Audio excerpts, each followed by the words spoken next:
Ladies and Germans, how are you all doing? This is Con Ulrich. This is low. And folks, our monthly coverage continues today on the map of Slutsk, and we're seeing an awful lot of vehicles, sir. What's going on here? Left-hand side in blue, we have PUriTanner playing Panzer Lehr Maverick income. Right-hand side in red, we have JimsterHax playing the third guard tank corps, also with Maverick income. So, Valentine's Day is in several months from now, and I'll be right about the same time those tanks get to the front lines. But while the rest of the actual battle is going on, what should we be expecting here, other than, of course, tanks, and more tanks? Honestly, it's probably just going to be tanks, and lots of tanks. I mean, both sides have, some super heavy stuff for the Panthers and IS-2s. So we'll see if either one of them decides to, try to do anything crazy up north. And actually, we'll be seeing that. We've got an ISU 152 and a Panther D being brought in to the northern side, which is usually a pretty underappreciated side to attack because people are very scared of open fields. Exactly. But you know what? I kind of like the fact that we are not going to see, hopefully, that, head-butting attack back and forth into the town down south. That drives me crazy sometimes. People are just like, you know what? I see things, I must send troops at things. Not the case here. It gets a bit boring. Oh, absolutely. And we can see right now that the ISU 152 is going to get screened by some of this lighter material. He will get the first shot, I think, on this Panther if he just moves up about 50 or 100 meters. I'm surprised he hasn't engaged already. It seems like a bit of a, not like a fully committed push here from Jim. So he has the support guns and the ISU, but not a whole lot of infantry to try to take out the forest. He's probably expecting much less resistance. So up north, the guards tried to push up and they got slapped back from the stern pioneers. So it seems like Jimster's going to have to give the ground in this engagement. Well, here's the funny thing about this, that both players are respecting their opponent an awful lot to the point that both of them are almost too afraid to push. And what I mean by that is, check out these half-tracks just shot off those P-Gra and P-Shreks right to the west of that Maxim, a little bit further south. I think what we have over here is Tanner is expecting a much more committed defense. And I'm wondering right now if he's realizing, wait a second, there's too much stuff for this to be super, super scary. I might be able to be aggressive. Yeah, both sides really feeling each other out, and Tanner actually heavily invested in mortar half-tracks, not getting one, but two of them. And yeah, he's bringing that towards the center, so I'm guessing he's waiting for the mortar half-tracks to come, maybe lay down some smoke and suppressive fire, and then the Panzer Grenadiers are going to go over the top. That's kind of the hope, isn't it? Is that get that stuff over the top. Actually, up north, we might see... Could this be a very, very cheeky... Yeah, we're going to see a very cheeky flag being taken because there's nothing for 1,000 meters in either direction for it. Oh, those are the hardest ones to lose in my mind. Because once you're like, yes, I definitely am owning this territory, and one guy, 2 miles away is like, yep, this is mine now. Yeah, you just need to get Ivan over here to be like, oi, you don't need to do any fighting, just hold up the red flag for a little bit, okay? It's how we're going to win the war. I mean, that's what they did over the Reichstag. That's true. And then that particular guy died in a chemical, I think, experiment sometime during the Cold War. Bunch of draggies. But yeah, I mean, I guess kind of the additional funny thing about this, though, too, other than the fact that of having a Russian man saying "oi," is we are also seeing an IS-2 up here. So this Panther is moving south at the absolute worst time because now we have, well, an odd death ball kind of coming together. We have a 37mm pop gun, an assault gun, a super heavy tank, and a scout. Now, that doesn't sound like a whole lot to you folks at home, and I completely understand why. But you realize the fact that when you only have 65 squads of infantry per side, somehow scouts take on a very different meaning, I feel like. Yeah, it's going to be very important for him to, rush down the road with a decent infantry force and try to get that all-important forest where the Panzer Grenadier is. That's really where the majority of the battle up north comes down to. He has the screening capabilities, thanks to the IS-2, to just really be able to have enough, substance in his frontline push to actually get the bloody flag. Equally kind of amusing is the fact that down south he actually has the ability to be aggressive. And I know I just complained about the town fight, but we have 2 Valentines, an MCHA, and 2 guard squads, which, even if this wasn't a lightly defended town, I would argue is actually a pretty good scratch attack that you can put together. Yeah, seems Tanner's really, banking up this central attack here. He's using those more half-tracks quite aggressively. Yeah, he should be hopefully starting to make some attacks soon, because of course we can see with God Vision, he has nothing in the center, apart from a single Maxim gun. Well, that is the maxim of war, is that whenever your opponent is making a mistake, let him do it. Mm-hmm. In the meantime, first recon coming on through from the sky. Now, don't expect too much to be coming through here, folks. We got a couple of PE2s from the third tank. And the potential for a 190 striker too, but I wouldn't be looking to the air very often to see something impressive happening. No, yeah, probably got some good eyes on the mortar half tracks. I'm actually surprised he hasn't relocated yet, but at the same time, there's nothing really to punish him actually. So, yeah, he's in a pretty good spot. And we are seeing the Panzer Grenadiers to south of the hill starting to sneak their way up. But we have a decent amount of defense with the 76mm pop gun, the Maxim, defending the northern area of the town. Actually got some good fire lanes. Yes, but with the Maxim on the hilltop now dying, that to me is a sign to say, okay, guys, time to A-move. And we're seeing a very, very cautious push instead, which is, I guess, not unexpected. You don't really know what your opponent has maybe in these trees. You know you've probably just killed an artillery piece, but more than that, you cannot say. So, He doesn't have a whole lot of infantry in A phase either to really throw about. He maybe could be bringing up some more of the armored cars to just act as forward reconnaissance by, recon by fire. But he's starting to make these maneuvers happen a little bit. I think he just doesn't want to overextend that Panther for obvious reasons. That's fair. That's fair. But you know what? At least what he's doing is he has enough of those MG42 half-tracks, which it's so weird for me sometimes to make that comment to see an Axis division with light firepower like that, light supporting firepower like that.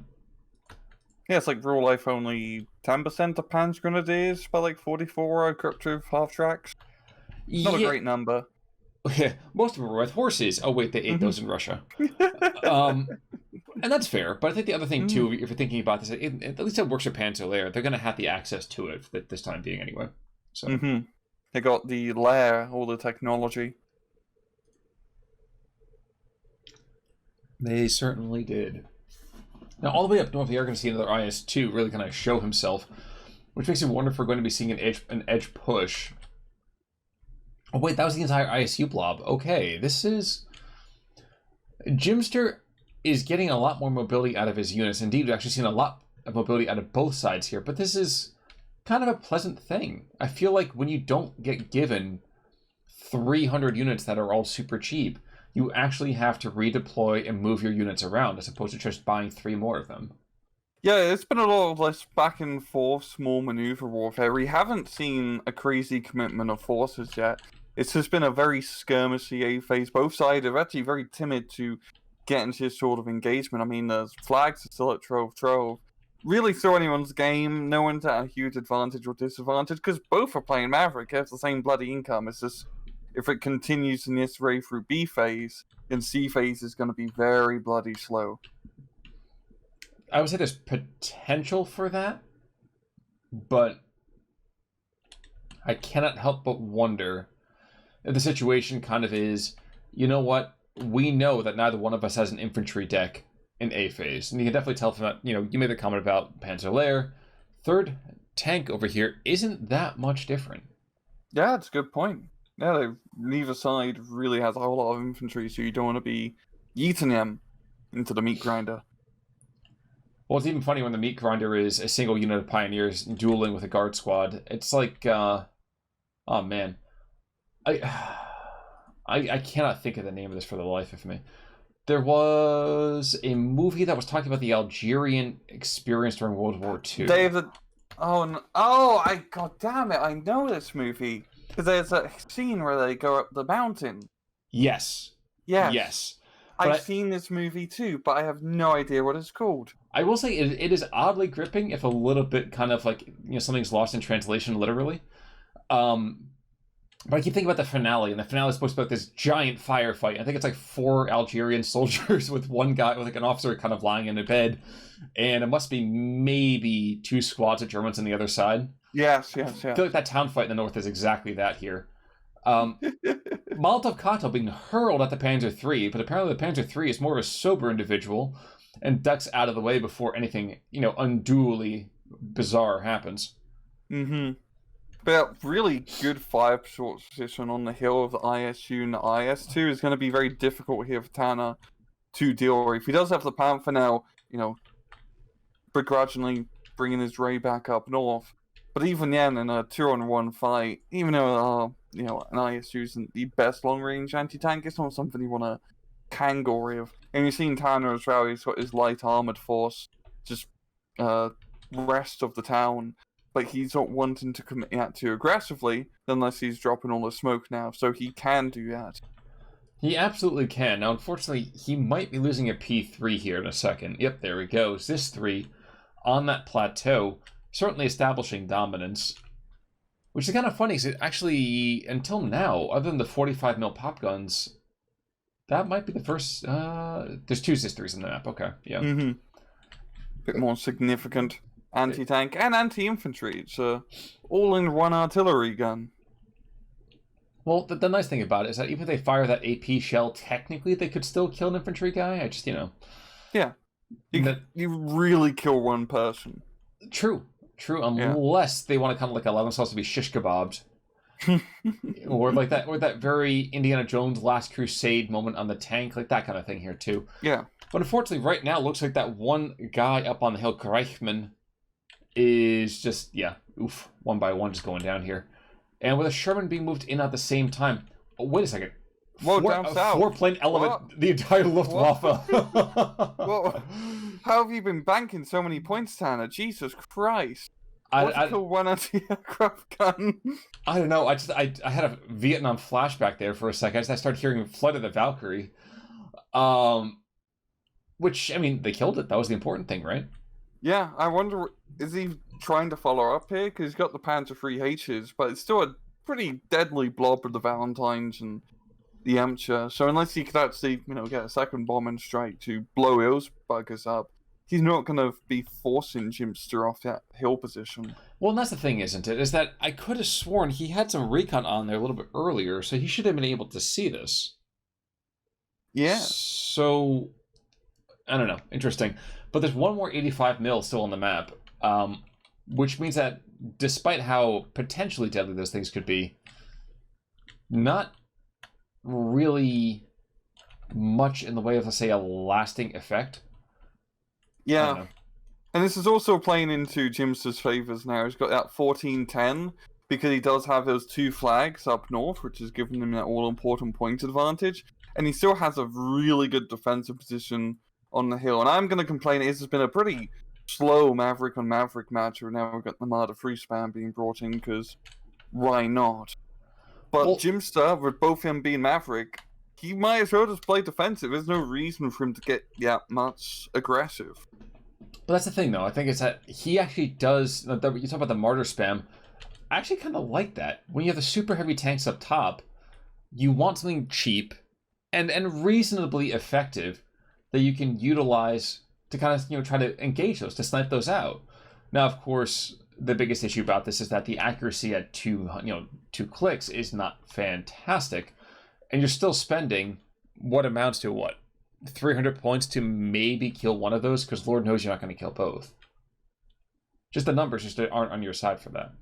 If he was to bring the Panther back up north and then move all the Marder Frees and the Panther at the same time, kind of use the Marder Frees as a screening force, he has a pretty good chance of actually clearing out those hills, because those Marders, even if they can't penetrate, can get some pretty decent critical hits. Totally. But nobody's seen a central push. Well, 2 Su-76s in the meantime, trying to find the artillery park. Unfortunately, one of the great things that's been happening about all these skirmishing kind of movements here is that Jimster has old intel, and he's not able to actually engage those mortar positions. So it's really, really well done in sighting and resighting that mobile artillery. Yeah, it's going to be very hard for him as well to even do any major damage to the mortar half-tracks, because relay of armor, and the Su-76 isn't really great at dealing with anything which isn't a fleshy infantryman. It can scare the half-tracks a little bit, but that's about it. Yeah, you say that now, and then watch as it blows up the Opel Blitz, and the Opel Blitz blows up everything else. I mean, it's not common, that's for sure, but it's not unheard of either. And we're seeing Tanner once again. He moves his force up on the hill a little bit, but now he's back in the mouth. And of course, we have God Vision and all of that. But he must know is that the center is, much lighter defended, much more lightly defended than it actually is. Because there's really nothing here from Jimster that can stop him if he was to just put his forces on the hill and try to just go down the road a bit. Even if you, do take some casualties, use some recon armored cars. That's what they're for. Yeah, unfortunately, though, now there's an IS-2 and an ISU-152, so we have the terrible twosome over here in the center as well, and the Valkyries are back. They're trying to find every single anti-air position. Oh, no, they're... no, okay, so we have a wing pair going to the south. At best, they're going to stress these guys out. I don't feel like they're going to get too many kills here. Yeah. Oh, just wow. bombing the hell out of that pocket. And I guess I can understand it. The other two just fall back without even using the ordnance, which is a very, very curious decision, but hey, I suppose so. Guess the anti-air scared him. And down south, that Panther is not really interesting going back to the... He comes right back down to the south again, and this Panther's been all over the place, man. He gets like frequent flyer miles, or whatever the land equivalent of that is. It's a good thing there's no fuel mechanic in this game. I think he'd be out of fuel at this point. You and I were talking about another World War II game, and you're absolutely right. Even in that, I feel like I'm watching the fuel gauge, like, wait, how mobile can I be with this? Yeah, very, very fortunate. Although, I kind of feel like if that was the case, the German players would all be able to move their tanks exactly 500 meters in a straight line, and then they would run out of gas. Yeah, if the real German army actually had the infinite fuel cheat, I think they would have done a better job. That's true. That's true. Hitler said not one step back, but at the same time, he didn't say, not side to side. Yes, by the way, folks, before we start going crazy in the comments, yes, Stalin too. But Hitler also had that same directive. Let's not get into it. Now, the other wing pair of Focke-Wulfs is coming back through. One has a very predictable happening here. And down south, where we had thought that there might have been a little more of a push, well, one Valentine's dead, but that Emcha Kamrotti apparently is just, well, let's just say he's all out of bubblegum, and he's ready to start, opening those cans of whoop-ass as a fallback diet, so... Yeah, the guard drops actually, doing their job correctly of guarding that point, actually very impressive. Just showing how even one Sherman against, not a whole lot of proper tank support can do a whole lot of damage. It has a machine gun, it has a cannon, it has the stabilizers, it has everything. A growing Red Army needs. Well, and it has a leader trait as well, which is nothing to sneeze at and something you definitely want with your outnumbered troops. Unfortunately, the same cannot be said for the Emtra that just blew up courtesy of that Panther D in the center. And PUriTanner, I feel like we are seeing a kind of slow building of pressure here. This isn't quite, the little Dutch boy in the dike, but it's pretty close. Yeah, it definitely seems that towards the end of B-phase here, and it's like, oh, crap, I'm gonna run out of money soon. I need to make something happen. And, with that actual pressure, he has a pretty good push going on into the town here. There's not a big defensive structure. We do have a decent artillery park in the rear line, and now we're seeing the ISU and SU-85s being dragged down into the south. But Tanner has a good chance as well, or good time, to get his infantry to clear out the town. And it also still has the Panther D. Yes, he does. And I'm actually kind of surprised. I didn't really notice the 4 SU-76s. There were 2 previously. Now with an artillery leader as well. This... Oh, they're in for that one poor mortar half-track. You bullies.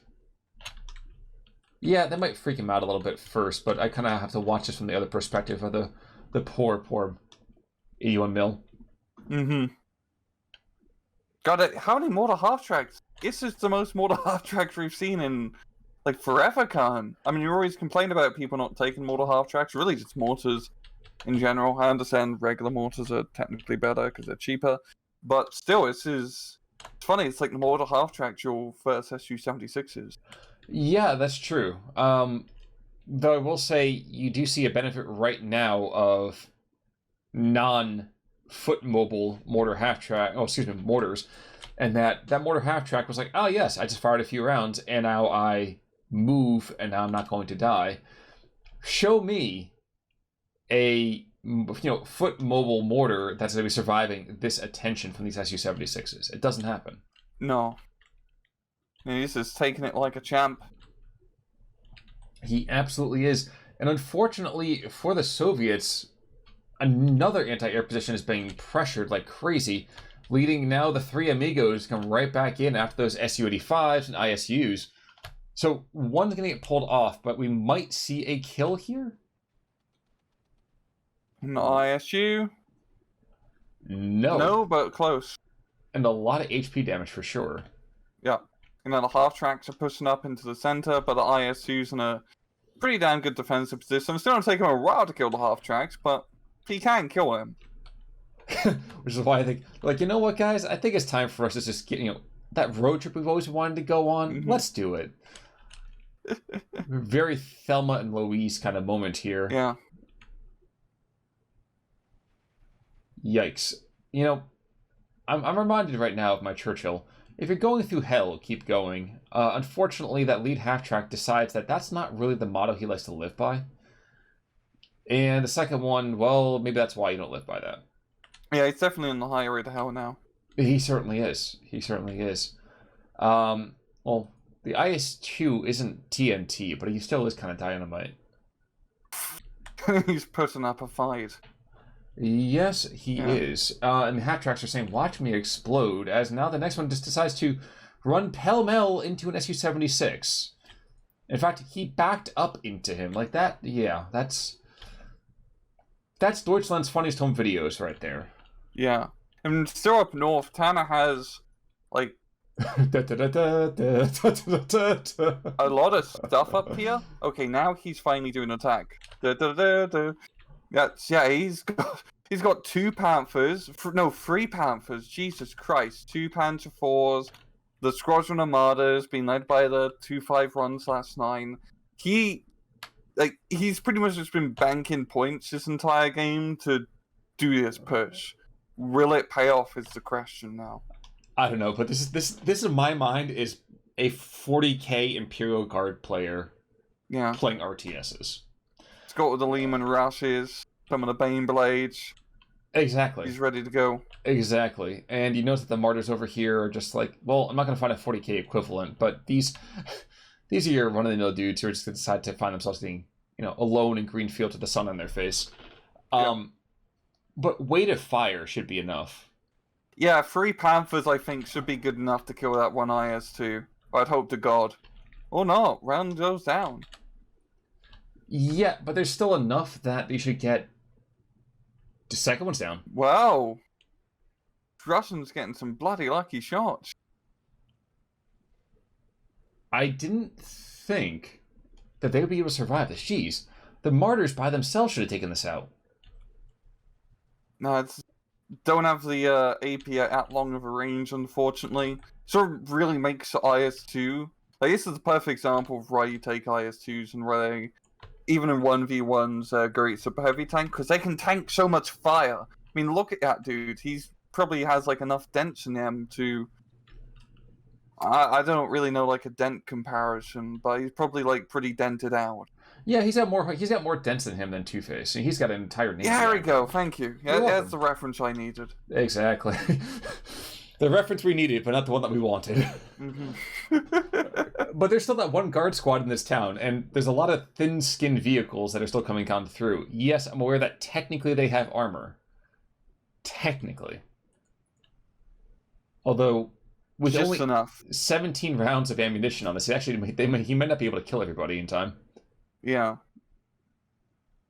Which is perversely funny, as I've never seen Martyrs be this effective before. Nor will I ever again. So bloody many of them. Yeah, it's a quality has a quality all its own kind of moment here, isn't it? Mm-hmm. And now we've got a pretty good advantage here for Tanner, because as the IS-2s had to back off the edge of that hill, he can now get his troops up onto the hill onto it, and then at CQC, those Martyrs do have a decent chance of knocking out the IS-2. And you're also seeing up north, we've got the half-tracks rushing across the plains here. Another Panther just taking absolute shots at super long range, but he's doing fine. He kills him too. Yeah. Finally. How many shots does it take to kill an IS-2, Khan? I don't know. Let me pull out my mortar board and start licking my Tootsie Pop. In the meantime, and now actually, a lot of those guys are going south. Well, I feel like it's one of those things. He's like, you know what? I have this whole Panzer Kyle kind of thing that's kind of going on here. SU-76s, by the way, did take out an Opel Blitz and are forced an 81 mil stovepipe track south. But I think when you have this weight of fire, I don't hate the idea. That's not my first choice. I'd rather swing them around and really be utilizing a lot more of that mobility. But he's also sitting martyrs on top of that hill, which can't see the combat card just yet. Yeah, this is quite interesting because he's, instead of trying to go, completely east and try to push the open field, which I guess the scary part is dealing with IS-2s. At the same time, maybe if he reserves the Focke-Wulfs, the blowing out the IS-2s, Yenna's armored push could, make some pretty deep penetration. But instead, he's actually hooking him round into the center and going to be making a central push. It's a bit more safer because it's a bit more close range. It just loses him some time here, which I guess allows Jimster to get defenses at the same time, or phase C, get 80 points a minute. Not like you can get a whole lot of defenses now. That's true, but I was going to say even more so is that it allows you to pinch off each of these salients, though, too. And it allows you to lean on that infantry, which, one-to-one, I'm not going to say is better by any stretch of the imagination, but it allows you to at least play to the strengths that your anti-tank as an infantry is way better, I'd argue, for the Germans with the Shreks, as opposed to those rinky-dink PTRDs. Yeah, at the same time, however, Jimster's got his own little armoured force moving down south, just north of the town here. Not a whole lot of support backing him up, but at the same time, there's not a whole lot of anti-tank to stop him. Well, there's a one pack 40, and this right here is kind of my, let's say my analogy from before. Imagine, if you will, that pack 40 was an 81mm mortar on foot. And if I may draw your attention to the fact that he's running away right now because he cannot stand up to all the firepower coming out of this battle station. I mean that artillery park in the background. So, I don't know. I know mortar half-tracks are more expensive. I get it. But the utility and the speed that they give you is just so much better. Yeah, we are pro mortar half-track on this channel. Absolutely. On both these channels, in fact. Yeah. You can't even adjust your set to get the same coverage. I know. You can't escape it. Exactly. Another IS-2 might find himself going down here in a second. Driver knocked out. The Stellinium, sooner or later, will run dry. But he has certainly got his Rupel or two of flesh. I think there's another couple of new pyres that are burning on this plateau. It's honestly starting to look like a Road of Tanks match, with just like blobs of tanks all maneuvering around and just trying to out-tank each other. There's no infantry. I mean, I think both sides of infantry still available. They have that C-Face card. But they're just wanting to, play toy soldiers with tanks. Yeah, but that's the fun thing, I think, about World War II, is that we can't really have another conflict where you just kind of run troops at each other, see a martyr take on an Su-85 and getting killed in return. Like, there's some, like, perversely very, very theatrically artistic things about it. Combat car goes down. Thank you, Focke-Wulfs. And the PE2 got a little bit of shock and awe, but that was mostly a shockingly awful run. But yeah, I don't know. I feel like it's a different type of play. They're just usually so expensive. You have to kind of husband them back and forth and hold on to them. IS-2 takes out a Panther. We have these mutual kills going on the entire time, and that's just not something you tend to get very often. Yeah, like Tanner's been very, even still, not fully yeeting his forces into the front line. He moves up, he gets a couple kills. He doesn't really secure that much territory, but it's enough to keep him in the game. And Jimster, he only has like individual big blob units now. And yeah, the IS-2 up north goes down. And just his Russian units don't have the numbers against the blob, the death blob of German medium tank. They just kind of lose that initiative and engagements, even though the IS-152 and the IS-2 are scary at long range. Absolutely. Absolutely. And we are seeing right now that one by one the mortars have been sent off to that little eagle's nest in the sky. But they still are numerous enough. And if you look down south, even that long-held position is slowly dying. That P-Gruns are going to pinch this off. They're going to take that guard squad out of commission. And yep, I actually completely understand and I agree with this tap. Yeah, look at the trade. Well, yeah, exactly. I mean, look at this kit, the KD over here. It feels like it should have been a lot closer than what it was, to be fair. Yeah, I think it's more towards, let's look at chronology towards the end. Yeah, there's a lot of big stuff for the Russians going down. I hadn't realized that the last 5 minutes were like that. I got kind of distracted right about 21 minutes. But I realized all that stuff together is one IS-2. Mm-hmm. So, completely understandable. Taking a look at kills, the Su-85, ISU-152, like as you expect, the heavy tanks did the bulk of the killing over here. In fact, there's not that many times that we actually even see infantry signs on here. Yeah, it's very much a tank battle. On Loss's side, it's pretty much the same thing. The Panther Führer was pretty furious in his engagements. That's actually from Tanner's side. It's really just that Panther D. Everything else is very, very spread out. Everyone, getting their one kill for the fatherland and going home. That's true. That's true. I have to say, and this is just kind of a, hindsight 2020 kind of thing, I actually do think that the 81mm half-tracks might have been the thing to secure the victory. There's an awful lot of utility that they gained in the air because of them. There's a lot of ground cover they gained because of them. I don't know. I actually think those are the keys to success here. Yeah, and also the Focke-Wulf blob. Like, there's a lot of blobbing in that match. Both sides were playing very methodical, which allowed you to just... Neither side is putting too much pressure on one another. So that big blob of Focke-Wulf should just come in and be the hand of God and go, you see that unit, yeah? I want it deleted. And it's usually anti-aircraft units, which means you get a good spiraling effect of having complete air supremacy. Exactly. And when they weren't able to accomplish that, you had the mortars to kind of suppress them. And when they were able to... Yeah, it was... I'm not going to say it was a combined arms marvel of a match, but it's fun to see the occasional blob, because who doesn't love a blob? Oh, yes. Bro, the tanks fight. Exactly. Any final thoughts there, sir? Nope. Folks, in that case, until next time, I'm Con Ulrich. I'm Rangaroo. Take it easy.